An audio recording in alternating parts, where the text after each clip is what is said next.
Imagine this. It's 2 a.m. The air is thick with that sharp hospital smell, disinfectant, and there's this hushed urgency. You hear sirens far off, footsteps rushing. Yeah, that classic ER tension. Exactly. Then the automatic doors slide open at Alma Torrella General Hospital. Two people stumble in, a man, a woman. Right. Their faces are just tight with panic. They're carrying a little girl, maybe 12. She's limp, unresponsive. Oh, no. But here's the thing. Her clothes, clean, hair damp, like she'd just been bathed. It's odd. That detail stands out immediately, doesn't it? It really does. They tell the staff she ate something bad, poison, just collapsed. Okay, the standard explanation, maybe. But something feels instantly wrong. The medical team jumps in, does their work, and then just moments later, the truth. She's already gone. Not unconscious, deceased. And the parents, or the adults with her, their reaction, it's not grief. What is it? It's pure panic. They try to bolt, to run. This is where the story of Kawkab truly begins. And, well, you're about to dive deep into something that challenges everything you think you know about human nature. It sounds absolutely chilling already. Okay, let's try to unpack this because, to really get what led to that hospital scene, we absolutely have to rewind. Right. That initial shock, it raises so many questions. A big one being, who is Kawkab? What twists a life, a family into that? Well, what's really fascinating, or perhaps deeply disturbing here, is how it all starts. It doesn't begin with outright horror. No, it begins with a facade, a veneer of normalcy, respectability even. But it slowly, insidiously just unravels. So where do we start? We need to go back 14 years. Yeah. Back to 2008. We're in the Alma Torrella district, a place called Aliquad. Aliquad, okay. And who do we meet there? This is where we first meet Hadi. The sources paint him as, well, a genuinely decent guy. Respected. Yeah, respected, hardworking. He was a free trader from a good family, lived in the house his father built. He was ready to settle down. Sounds like a solid foundation. It should have been. And that year, 2008, he chose Kawkab. She was young, 18. And her background? Seemed okay on the surface. Humble family. She had striking features, apparently, and this strong personality. But you said seemed. Well, yeah. The sources dig a bit deeper. Yeah. They reveal she was actually profoundly rebellious, always dissatisfied, always convinced only she was right about everything. Okay, that's a potential red flag. A big one.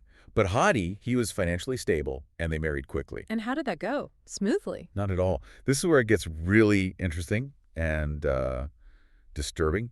From literally day one, Kawkab started to dismantle Hadi's life. How so? Criticizing everything, his work, his friends, even his own family. It was her way or, well, constant misery for him. Constant misery. Wow. And Hadi's reaction? This is what's so striking. He just complied. Yeah. Quietly went along with it, even when her criticisms made no sense. Like he believed her. It's described as if he had this internal conviction she was always right. No evidence needed, he just folded. Which brings up that crucial question, doesn't it? How does someone gain that kind of absolute psychological control over another person? It's terrifying to think about that slow erosion of self-worth. Exactly. It's textbook coercive control. Your reality gets warped until you doubt yourself completely. And her influence wasn't just on Hadi. No, she lived in this bubble. Bad relationship with her own family, no friends. A semi-secret world, it's called. Isolated. Very. Then, 2 years in, 2010, their first daughter, Jana, was born. Okay, maybe a child changes things. For Hadi, yes. Jana became his entire world, his reason for everything. But for Kawkab? It seems the dynamic didn't change, that joy Hadi felt. It was tainted. Kawkab still made him feel constantly wrong, made him hate himself. And the family thing? She doubled down. Convinced him his family, whose sources say were actually fine and kept to themselves, were envious and spiteful. Just poisoning the well constantly. Relentlessly. It's described as psychological pressure, stronger than magic, just grinding him down. And then another child. 2 years later, yes. Their second daughter, Farah, was born.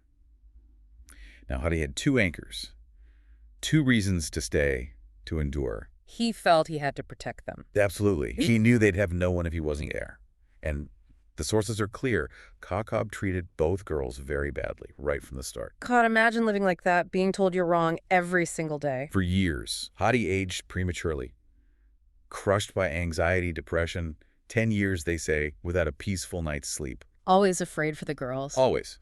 Knowing Kawkab wouldn't change. And if he even asked where she'd been when she disappeared without a word. It got worse. Much worse. A brutal wave of negativity just sets this incredibly tragic stage. By this point, Jana is 12, Farah is 10. So after all those years, 14 years of this relentless pressure, this sacrifice, what happens next? The next chapter unfolds in 2022. Hadi comes home from work one day, goes to sleep, and he never wakes up. Oh, wow. Just like that. Just like that. Officially, his death was ruled natural. But you just have to wonder, don't you? About the toll, the sheer weight of that stress, that depression for so long. Exactly. What does 14 years of that kind of psychological torture do to a person physically?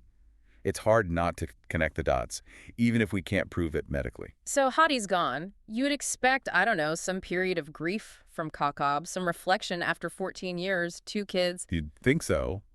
But Kawkab's reaction was, well, immediate and aggressive. Just 1 month after Hadi died, she started conflicts. With who? With Hadi's family, criticizing them, trying to impose her will. Remember, she's still living in the apartment in their family home. Right, surrounded by people who knew Hadi his whole life. And she just picks up where she left off. Or worse. Pretty much. She continued her old pattern, too. Disappearing. Leaving the girls locked in the apartment, alone. Oh my God. The girls are alone, locked in. Yeah. And when Hadi's family, completely understandably, got worried and asked her, where were you? You can't just leave them. She reacted badly. Furious. She'd had 14 years of zero accountability with Hadi.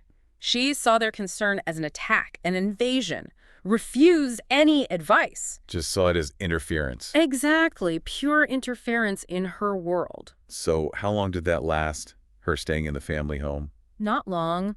Things escalated fast. Within just 2 months of Hadi's death, she took the girls and moved out. Where did she go? To her own mother's house. Okay, maybe some family support there. Initially, yes. Her mother welcomed them.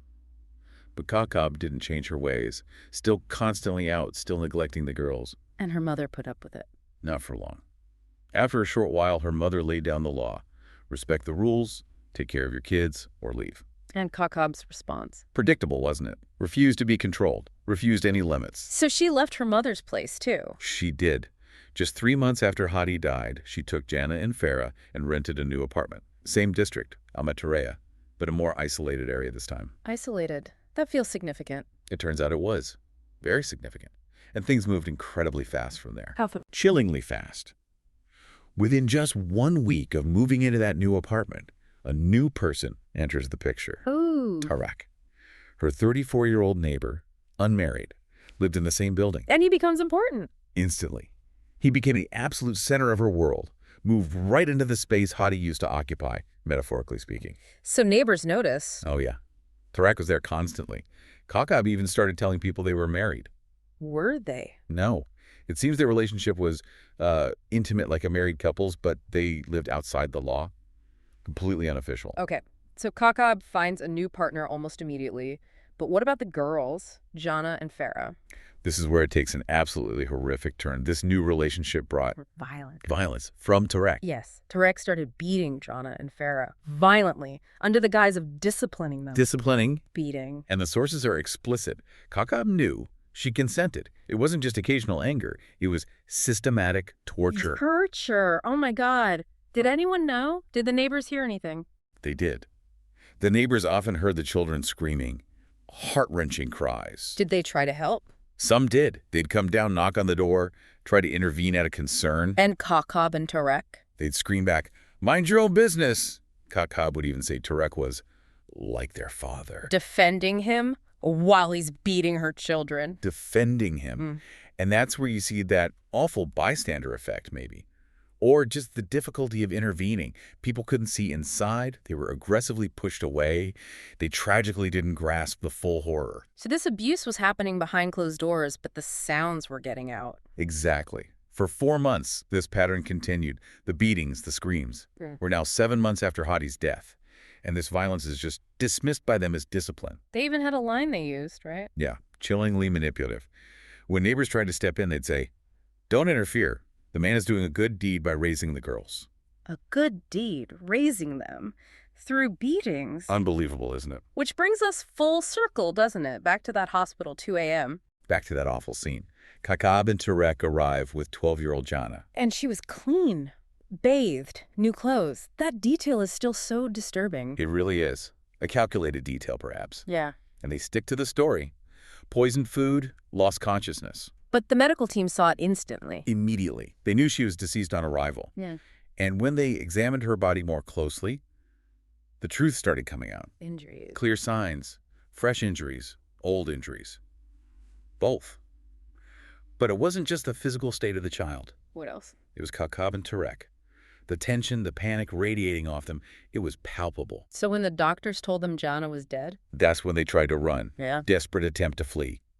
But the hospital staff, security, they held them. Until the police arrived? Until the police arrived. And what did Kawkab and Tarek tell the police initially? Kawkab identified herself as the mother, obviously. But Tarek, she called him just a good neighbor. A good neighbor. Yeah, someone who was just kind enough not to leave her alone in this situation. Did the police buy that? Not for a second. Experienced officers. They can often sense deceit. They saw through it almost instantly. And Jana's body told its own story. A horrific one. The police examination found extensive bruising, marks, severe blows all over her body. All over? Yes. And crucially, ligature marks on her hands and feet. She'd been tied up. Oh, God. And a distinct, deep wound on her head. They were immediately arrested. Jana's body sent for forensic examination. The forensic report. I can only imagine. It was beyond shocking. For a 12-year-old child, Yeah. just devastating. It confirmed long-term abuse and torture. Long-term. Stating most injuries were over 3 months old. There were burn marks, stings, likely from a heated metal object like a spoon. Burns, too. This is monstrous. And even more disturbing, traces of wood fragments in her scalp, other parts of her body. Wood fragments from what? From being beaten with a wooden stick. That head wound especially pointed to a severe blow with a wooden club. Wood traces right in her scalp. A wooden club. The conclusion was stark. After all this torture, Jana suffered massive blood loss, lost consciousness, went into circulatory collapse, and died. Did Kawkab and Tarek keep denying it? Initially, yes. Kawkab clung desperately to the poisoning story. But the forensics. Undeniable, absolute proof. When confronted with that, they both broke. They confessed. And the confession revealed. Just the depth of their inhumanity. The sources call them the most despicable two people you could ever hear about. What exactly did they confess to? Tarek, with Kawkab's full knowledge, her full consent, systematically tortured both girls, Jana and Farah. Both of them. Using what methods? Described only as the most difficult methods of torture. Just brutal, unimaginable ways. And the girls knew. They sensed something was wrong with the relationship between Kawkab and Tarek. They were aware it was unnatural, yes. Mm. They couldn't fully grasp or explain it, being so young, but they knew it was wrong. And Kawkab never showed a shred of remorse or care. Not for a moment. So what happened on the day Jana died? What was the final trigger? It was the ultimate horror. Jana, just 12, woke up. And she saw Kawkab and Tarek engaged in an indecent act right there in the apartment. She witnessed something she shouldn't have. Exactly. And to silence her, Tarek grabbed a wooden bed slat. A bed slat, like the piece that holds up the mattress. That's right. And he beat her with it. Yeah. Repeatedly, aiming for her body, her head. Yeah. Beat her until the slat itself broke. They just kept going. Until she collapsed, lost consciousness, and then lost her life. And Kawkab's reaction to her own daughter dying right there. Not grief, not shock. Yeah. Chilling calculation. A calculation. Immediately, she took Jana's body to the bathroom, washed away the blood, the evidence, dressed her in those clean clothes. Preparing the cover story. Preparing the cover story. Then with Tarek, off to the hospital with a poison lie, hoping for a death certificate, hoping to get away with it all. Her only thought was saving herself. And him. That's what it seems. Saving themselves from the consequences of their own horrific actions. So, after everything, this deep dive into such darkness, what does it all mean? What happens next? Well, the chilling reality is that justice did eventually catch up to them. They were brought to justice. Yes. After their confessions, the evidence was overwhelming.